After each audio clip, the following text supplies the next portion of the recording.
अस्सलाम वालेकुम स्टूडेंट। आज का जो हमारा टॉपिक है वो है एक्सरसाइज 1.1 का क्वेश्चन नंबर 3, जिसमें हमने एक डेसिमल रैशनल नंबर को हमने फ्रैक्शन की फॉर्म में कन्वर्ट करना है। तो आइए शुरू करते हैं। क्वेश्चन नंबर 1 है 0.4 ऊपर है बार। तो मैंने पहले ही आपको इसकी जब हम एग्जांपल कर रहे थे उस वक्त मैंने बताया था कि बार का मतलब क्या है कि 4 जो है वो रिपीट होता जा रहा है। इस बार का मतलब है कि 4 रिपीट होता जा रहा है। तो हमने इसे लेट सपोज कर लिया कि ये x के बराबर है, ठीक है ना। लेट x इक्वल टू 0.4 और बार का मतलब क्या है कि यही 4 जो है बार बार रिपीट होता जा रहा है, यानी कि x इक्वल टू 0.4444 कंटिन्यूस चलता जा रहा है। ठीक हो गया। इसे हमने इक्वेशन नंबर 1 का नाम दे दिया। अब इसी इक्वेशन नंबर 1 को मल्टीप्लाई करवा दें 10 से। 10 से कैसे करना है, क्योंकि एक नंबर 4 ही रिपीट हो रहा है, बार बार रिपीट होता जा रहा है 4। सिर्फ और सिर्फ एक नंबर, एक डेसिबल जो है वो रिपीट होता जा रहा है 4। तो इसलिए 10 से मल्टीप्लाई करवाएंगे। अगर 2 डेसिबल रिपीट होते तो फिर 100 से करवाते, अगर 3 होते फिर 1000 से मल्टीप्लाई करवाते। इसलिए एक नंबर रिपीट होता जा रहा है तो इसलिए हम मल्टीप्लाई करवाएंगे 10 से। हमने 10 से मल्टीप्लाई करवाया बहुत, यानी कि x को भी 10 से मल्टीप्लाई और 0.444 इसे भी 10 से मल्टीप्लाई करवा दिया। देखें 10x इक्वल 10 इंटू 0.4444, ठीक है। अब 10x का 10x बन गया, 10 को 0.44 से के साथ मल्टीप्लाई करवाएंगे तो 4.444 आ जाएगा। ओके, इस इक्वेशन नंबर 2 दे दें। अब इक्वेशन 1 को 2 में से सब्ट्रैक्ट कर दें, 1 को 2 में से सब्ट्रैक्ट कर दें, यानी कि ये पहले वाली को दूसरे वाली में से निकाल दें, सब्ट्रैक्ट कर दें। देखें राइट में से राइट को निकालें और सब लेफ़्ट में से लेफ़्ट को निकालें। 10x में से ये वाला x निकला, 10x माइनस x आ गया, ठीक हो गया। अब ये वाले 4.44 में से 0.44 सब्ट्रैक्ट कर देंगे, ठीक हो गया। अब 10x माइनस x क्या आएगा, 9x आ जाएगा, और 4.444 माइनस 0.444 ये सब्ट्रैक्ट करेंगे तो 4 आएगा, क्योंकि पॉइंट के बाद सारे सेम डिजिट है ना। अब 4 पॉइंट के बाद देखें, इधर भी पॉइंट के बाद 4 4 है, इधर भी पॉइंट के बाद 4 4 है। ये 4 4 सारे पॉइंट के बाद क्या हो जाएंगे, 0 0 0 समथिंग ऐसे। तो 0 0 पॉइंट के बाद 0 हम नहीं लिखते, ना लिखे कोई बात नहीं। और 4 में से 0 गया तो यहाँ पे 0 बच जाएगा, तो मतलब 9x इक्वल टू 4 आ गया। ओके, इधर देखें, इधर 9x है तो 9x को हमने इधर से ख़त्म करने के लिए इधर क्या करें, 9 से इधर भी डिवाइड कर दें और इधर भी डिवाइड कर दें। तो 9 से 9 कैंसिल हो जाएगा, 4/9 आ जाएगा। x equal to 4/9। और इससे यही हमें रिक्वायर्ड होना चाहिए था सवाल, यही पी ओवर फॉर्म की शक्ल में आ गया। Hence show that the decimal number in the form of p over q, यानी कि पहले हमारे पास था 0.444 ऐसे समथिंग ये था, तो हमने इसे डेसिबल फॉर्म को कन्वर्ट कर दिया फ्रैक्शनल फॉर्म में, यानी कि 4/9 को कर दिया, मैं कन्वर्ट कर दिया, ठीक हो गया। अब दूसरे पे आ जाएं, तीसरे पे 0.21, इसे हमने एक कोई भी आप वेरिएबल के इक्वल रख सकते हैं, x y z कुछ भी, यानी कि a से लेकर z तक कोई भी वेरिएबल के इक्वल पुट कर लें। मैंने y के इक्वल पुट किया 0.21 को, इसे मैंने y इक्वल टू 0.21 का मतलब क्या है, 21 के ऊपर बार है ना, इसका मतलब 21 बार बार रिपीट होता जा रहा है, 21 21 21 21 सो ऑन कंटिन्यूस चलता जा रहा है, ठीक हो गया। अब मैंने कहा था कि 2 नंबर अगर 2 डेसिबल रिपीट हो रहे हैं, पहले वाले एक 4 रिपीट हो रहा था, इसमें क्या हो रहे हैं 2 और 1 रिपीट हो रहे हैं, 2 और 1 2 और 1 2 और 1 ऐसे रिपीट हो रहे हैं, 2 डेसिबल रिपीट हो रहे हैं, तो इसलिए 100 से मल्टीप्लाई करवा दें बोथ साइड से। इधर क्या बनेगा, 100y बन जाएगा। इसी इक्वेशन पहली को 100 से मल्टीप्लाई करवाएंगे तो 100y इंटू 100 इंटू 0.21 21 21 21 ऐसे रिपीट होता जा रहा है, ठीक हो गया।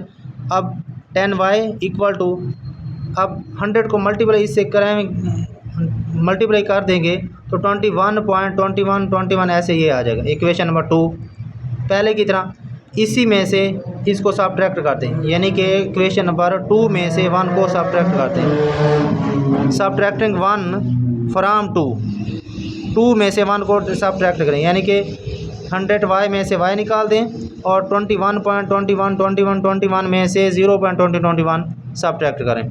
अब 100y में से y निकला तो 99y आ गया और इधर से क्या बच जाएगा, 21 बच जाएगा। ठीक हो गया।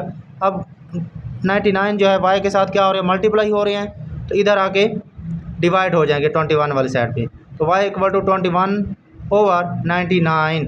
तो यही हमें चाहिए था p ओवर q की फॉर्म में। ठीक हो गया। आगे देखें सवाल को। ये सवाल था, इसे मैंने छोड़ दिया, आपने खुद करना है। सेम वही तरीका पैटर्न है, बस वैल्यू डेसिमल चेंज है। उधर 21 था, इधर 37 है। ठीक हो गया। तो क्वेश्चन नंबर 4 पे आ जाएं। कहता है name the properties use in following. हमने प्रॉपर्टीज़ लिखनी है। पहला सवाल है a + 4 + b equal to a + n 4 + b। देखिए पहले डिजिट को मल्टीप्लाई ब्रैकेट के साथ लिखा हुआ है उसने, फिर आखिर वाले दो को दी, यानी कि a और 4 को ऐड करें, बाद में फिर b को ऐड करें। इधर क्या है, पहले 4 और b को ऐड कर लें, बाद में a से ऐड करें। तो इस प्रॉपर्टी को क्या कहते हैं, एसोसिएटिव प्रॉपर्टी अंडर एडिशन। ये क्या है, एसोसिएटिव प्रॉपर्टी अंडर एडिशन है। अब आ जाए इधर, √2 + √3 इक्वल है √3 + √2। तो यानी कि जगह चेंज हो रही है और दरमियान में क्या है, प्लस का है, तो ये कम्यूटेटिव प्रॉपर्टी अंडर एडिशन होगी। ठीक हो गया। अब इधर आ जाए x - x इक्वल टू 0। तो इसे किस तरह लिख सकते हैं, x + -x लिख सकते हैं ना, इस तरह x + x तो इक्वल टू 0। इसी तरह इससे इस तरह लिख सकते हैं। ठीक हो गया। अब x में प्लस करें -x तो जवाब आ रहा है 0। इसका मतलब ये एडिटिव इन्वर्स प्रॉपर्टी है, यानी कि ऐसे दो नंबरों का अगर हम ऐड करें, दो नंबरों को ऐड करें और जवाब आ जाए 0, तो वो दोनों नंबर क्या होंगे, एडिटिव इन्वर्स होंगे। ठीक हो गया। इधर देखें नीचे वाली प्रॉपर्टी को, a × b + c equal ab + ac। तो यानी कि a को अंदर मल्टीप्लाई करवाया उन्होंने। तो ये क्या है, distributive property of multiplication over addition. Distributive property of multiplication over addition, यानी कि इधर मल्टीप्लाई हो रहा था, a के साथ भी मल्टीप्लाई करेंगे, a है जो b + c के साथ मल्टीप्लाई करवाएंगे तो ये b के साथ भी मल्टीप्लाई होगा, c के साथ भी होगा। ये नहीं कि सिर्फ और सिर्फ a के साथ b के साथ होगा, नहीं, बल्कि दोनों के साथ होगा। a जो है वो b के साथ भी मल्टीप्लाई होगा, प्लस a जो है c के साथ भी मल्टीप्लाई होगा। तो ऐसी प्रॉपर्टी को क्या कहते हैं, distributive property of multiplication over addition. ठीक हो गया। आगे देखें 16 + 0। अब 16 के प्लस 0 कर रहे हैं, 0 को ऐड करने से 16 पर कुछ फ़र्क नहीं पड़ रहा, मतलब 16 का 16 ही रहा है। तो इस प्रॉपर्टी को क्या कहते हैं, एडिटिव आइडेंटिटी। यानी कि एडिटिव आइडेंटिटी यही होती है ना, कि ऐसा नंबर जो किसी के साथ ऐड करने से कुछ उस पर इफ़ेक्ट ना पड़े, तो वो नंबर क्या होगा, एडिटिव आइडेंटिटी होगा।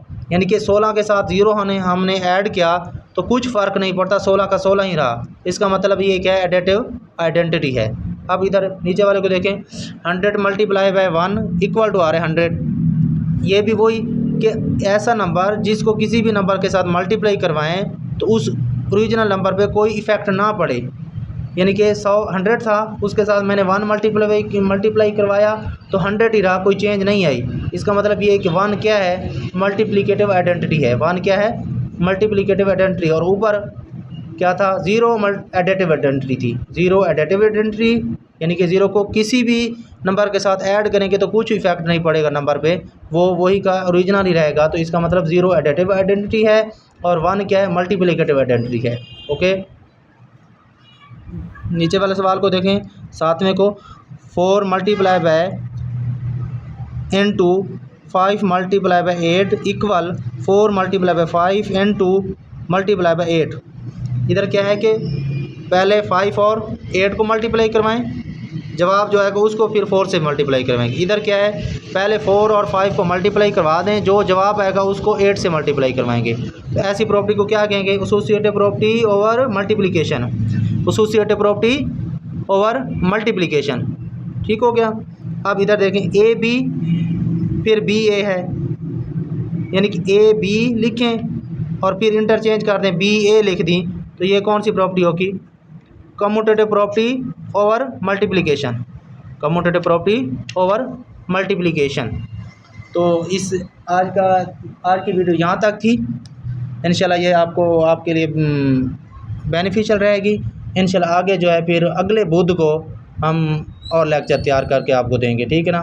हर हफ्ते हर बुध वाले दिन न्यू वीडियो आएगी आपकी, ठीक है। इसे अच्छे तरीके से करें, कोई भी प्रॉब्लम हो तो फिर कॉन्टैक्ट कर लेना।